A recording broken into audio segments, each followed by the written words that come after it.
In this week's message, Pastor Jim talked about the well-known Bible story of David and Goliath.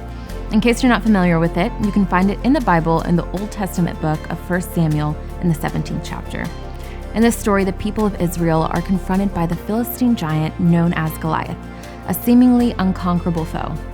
Although none of us, I hope, are being faced with actual 9 feet tall giants, the reality is that each of us may be facing an obstacle or a challenge that we feel like we will never overcome. It might be a sickness that won't go away.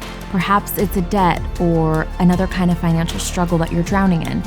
Maybe it's a relational conflict that feels like it's suffocating you. Whatever it may be, we know from Pastor Jim's message and the story of David that there are 2 ways of how we can deal with those giants. 2 giant strategies, if you will. And today I want to talk about the first one, which is giant avoidance. Giant avoidance is exactly what it sounds like: running away from the problem, pretending it doesn't exist, ignoring it, denying it. Personally, this is my first instinct. If I don't talk about it, then it's not a problem, right? Well, unfortunately, that's not how it works. Because as Pastor Jim mentioned, the giant doesn't go anywhere. It actually becomes a giant invitation. When we become disillusioned with the realities of the problems we face, those problems just get worse. It's like when you leave a wound untended, it becomes infected and you can get sick and eventually die.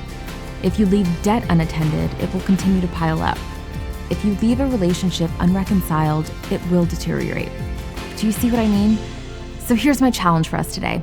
If we're running from a giant in our life, then today's the day where we stop running. We stop avoiding, we stop pretending. We call it by name. Maybe you need to tell someone about it or begin talking to God about it. If there isn't a particular giant that comes to mind, I'd invite you to pray about it to see if there's anything that you might be missing. I hope you'll find that there's a lot of relief that comes when we bring things from the darkness into the light.